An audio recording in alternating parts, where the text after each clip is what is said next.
Vamos abrir a Bíblia, a palavra do nosso Deus, em Lucas capítulo 7.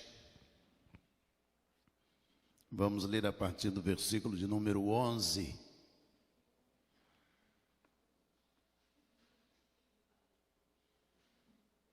Lucas 7, 11. Quem achou na projeção, diga amém. Puxa, que bom. Diz assim o texto: pouco depois Jesus foi para uma cidade chamada Naim, e os seus discípulos e numerosa multidão iam com ele. Ao aproximar-se do portão da cidade, eis que saía o enterro do filho único de uma viúva, e grande multidão da cidade ia com ela. Ao vê-la, o Senhor se compadeceu dela e lhe disse: não chore. Chegando-se, tocou no caixão, e os que o estavam carregando pararam. Então Jesus disse: jovem, eu ordeno a você, levante-se. O que estava morto sentou-se e passou a falar. E Jesus o restituiu à sua mãe. Todos ficaram possuídos de temor e glorificavam a Deus, dizendo: grande profeta se levantou entre nós, Deus visitou o seu povo. Esta notícia a respeito de Jesus se espalhou por toda a Judeia e por toda aquela região. Vamos orar mais uma vez? Senhor, muito obrigado, ó Deus, por esse dia, quando pudemos, ó Deus, desde o amanhecer, na escola dominical, nas reuniões das organizações, no culto pela manhã, nas reuniões de organizações à tarde, nos ensaios, e, ó Deus, agora neste culto da noite, estamos vendo, ó Deus, a chama desse dia se apagar, mas nós nos alegramos porque ele foi gasto na presença do Senhor. E agora, ó Deus, pedimos que Tu venhas falar ao coração de cada um de nós. Habilita-nos, ó Deus, na comunhão, pela revelação do Senhor e no agir do Teu Espírito Santo sobre nós. Tenhas Tu mesmo compaixão e ajuda-nos, ó Deus, no entendimento da Tua palavra. É a nossa oração em nome de Jesus, o nosso Senhor. Amém. Amém. A Bíblia fala, esse texto, a partir do versículo 11 do capítulo 7 de Lucas, fala de um jovem e de uma mulher. E o texto traz desde o início o sofrimento da mulher. Diz que Jesus ia caminhando com uma multidão e dizem alguns comentaristas, havia ali pelo menos duas caravanas. Uma caravana da vida, Jesus vinha realizando milagres e seguido por discípulos, a multiplicação de pães, e Jesus vem com uma caravana da vida, enquanto aquela mulher vem com uma caravana da morte. E as duas caravanas vão se encontrar. Jesus está indo para a cidade de Naim e a mulher está indo para o cemitério sepultar o seu filho. Essas duas caravanas se aproximam e Jesus vê o sofrimento daquela mulher, a multidão que está com Jesus, está na caravana da vida observando a luta, a dificuldade, a adversidade daquela mulher. E a caravana da mulher, daquela viúva, vem chorando, se lamentando, porque a viúva tinha perdido agora o seu único filho. E quando essas duas caravanas se encontram, a da vida e a da morte, Jesus manda parar a caravana da morte.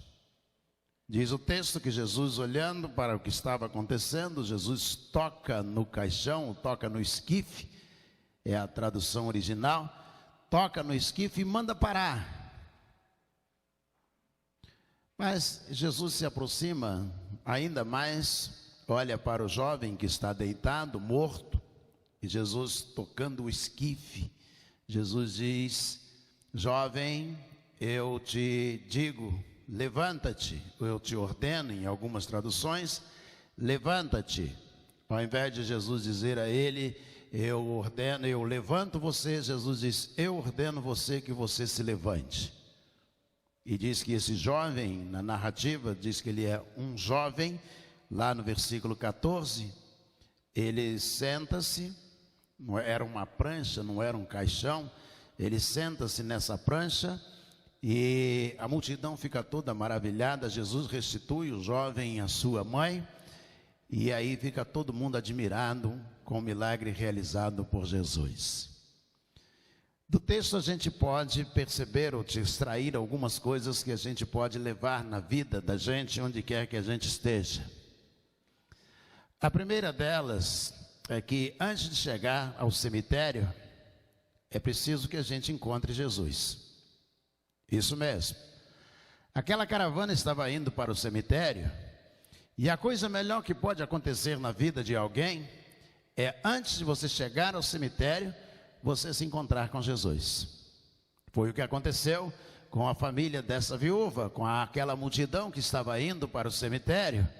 Quantas pessoas descem ao cemitério sem ter um encontro com Jesus? Isso é um grande risco, um grande perigo, podemos dizer, é um desprezo à sua própria vida. Então, antes de chegar ao cemitério, o ideal é se encontrar com Jesus, onde quer que seja. Mas antes de chegar lá, precisamos nos encontrar com Jesus. Mas por que isto? Porque Ele é o caminho, a verdade e a vida, e só nele nós temos salvação. Então, se não encontrarmos com Jesus antes de chegarmos ao cemitério, tudo está perdido, de nada adiantou. A Bíblia diz que adianta o homem ganhar o mundo inteiro e perder a sua alma. Então, primeira coisa, antes de chegar ao cemitério, é importante que a gente encontre Jesus. Segundo lugar, esse jovem, ele estava morto, sendo levado.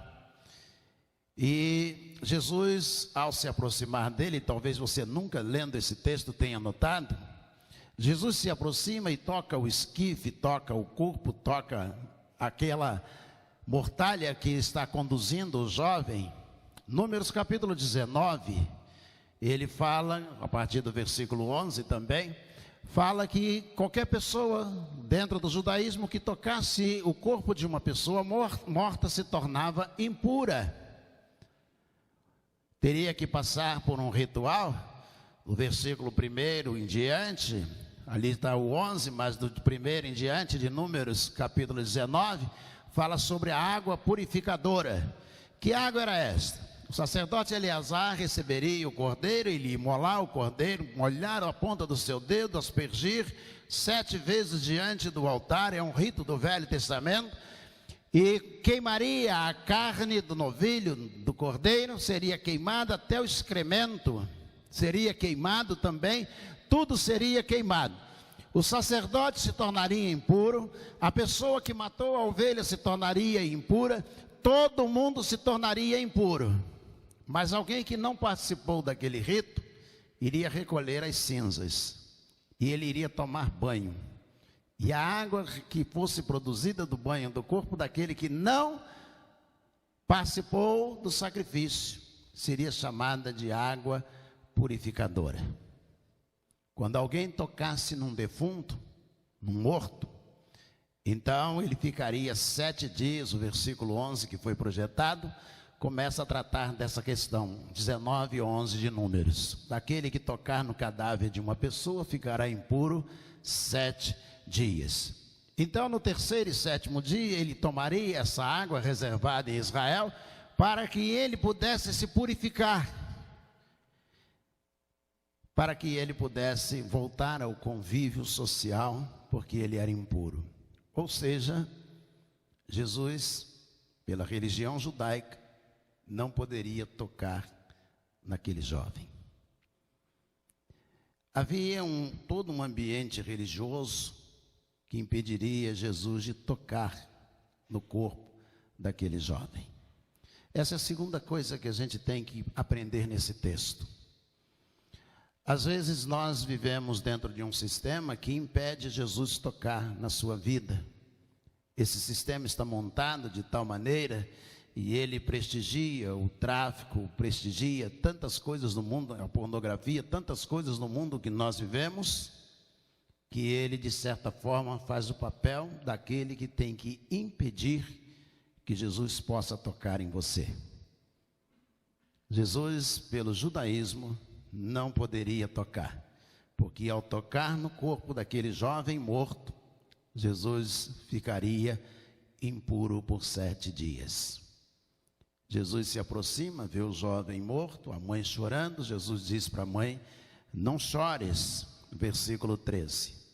Não chore, Jesus diz a ela. E ela vai conduzindo o filho para o cemitério. Jesus para o enterro, e aí Jesus toca no esquife, toca no corpo daquele jovem, na mortalha daquele jovem que está sendo conduzido. Jesus ficou impuro? Não. O jovem ressuscitou.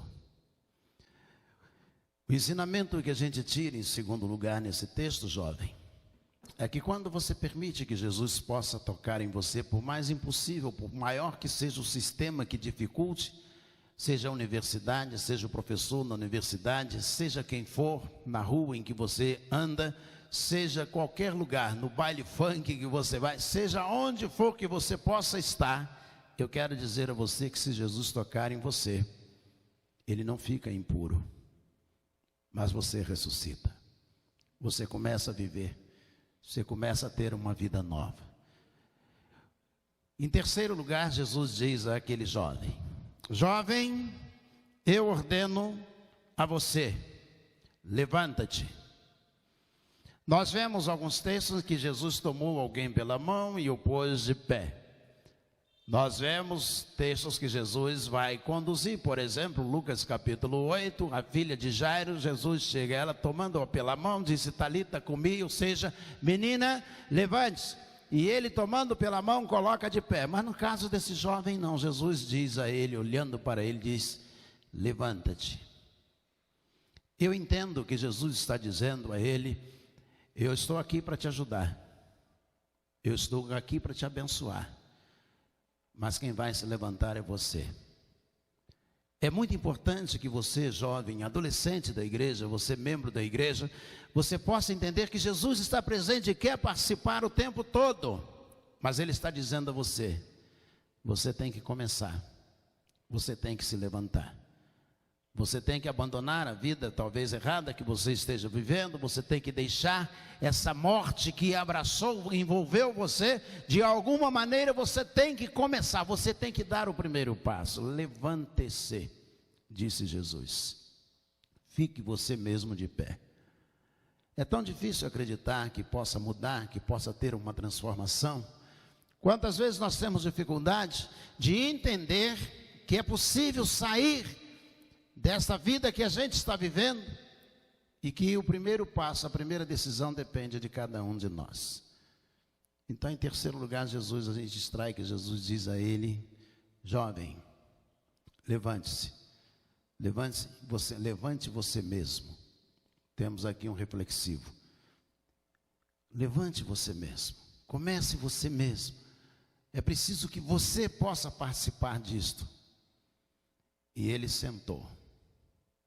E Jesus então, depois que isso aconteceu, Jesus o entregou à sua mãe.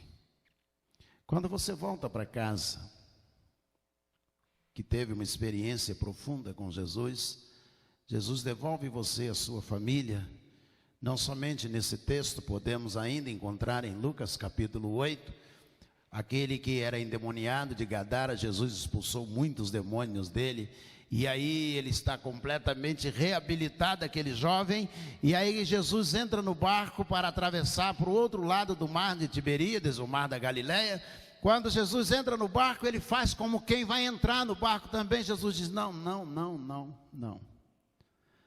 volta para casa, vai para casa, vai, e mostra aos teus pais o quanto Deus fez por você. O lugar mais difícil, jovem, de ser crente é em casa. Isso mesmo. O lugar mais difícil para ser crente é em casa. Porque aqui a gente chega, a gente levanta a mão, a gente canta 1h30 de culto, e a gente lê, a gente se abraça, dá um abraço em alguém, a gente abraça, e aí daí a pouco o culto termina, a gente se despede, dá um beijo, deseja que seja uma semana abençoada, e a gente vai para casa.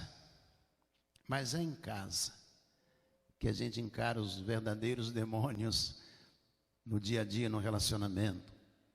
Às vezes é um pai embriagado que destrói a família.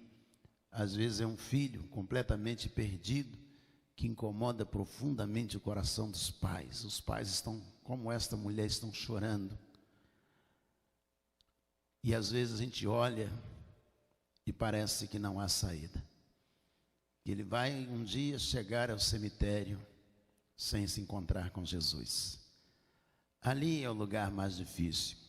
Eu imagino que quando aquela mulher, dentro de casa, aquela multidão ao redor da sua casa, começou a caminhada, começou a caminhar para o cemitério, ela estava vivendo o momento do impossível na vida dela. Porque quando a gente está meio mais ou menos de saúde, a gente sempre tem uma esperança. Quando a gente está doente, a gente sempre espera que Deus vai fazer alguma coisa, que o médico possa ajudar, que o remédio vai produzir resultado. Mas depois que chega o óbito, é o momento mais difícil. Porque a gente rompe com todas as possibilidades quando alguém diz, morreu, está morto, não há mais nenhuma saída. E ela sai exatamente de casa dentro desta visão de que é impossível. Por isso está chorando. Nada mais pode ser feito. E aí Jesus diz a ela, não chore. Não chore. Jesus coloca o filho de pé e diz, mãe, esse é o seu filho? Eu imagino a emoção daquela mulher, a alegria daquela multidão, o espanto das pessoas todas que estão ali, porque eles dizem, nós nunca vimos nada assim. Jesus coloca o jovem de pé e entrega à mãe. Você diz assim, pastor Celso, isso foi há muitos anos. Quero dizer a você que isso acontece todos os dias. Todo dia Jesus coloca um filho de pé. Tira das drogas, tira do pecado e entrega à mãe dizendo, mãe, aqui está o seu filho. Quantas pessoas vêm à clínica, ao gabinete pastoral e dizem, pastor, eu fui transformado pelo poder de Deus. Eu mudei, eu sou nova criatura, foi Jesus quem mudou a minha vida. Todo dia Jesus levanta um jovem, todo dia coloca de pé. Todo dia Jesus diz a um jovem, volta para casa, vai testemunhar para os seus pais, para a sua família, o que Deus fez por você. Eu gostaria de orar por você. Colocar diante de Deus o seu desafio. Ser jovem no mundo que nós vivemos não é fácil. A política é uma desgraça. A economia é uma ameaça constante. A sociedade, de um modo geral, a educação é péssima. A aprovação automática é a pior coisa que já inventaram. Nós vivemos numa sociedade intranquila, sem tranquilidade. Ser jovem nesse tempo não é fácil. Mas eu quero dizer a você, Jesus está dizendo, não chore, tem saída para você.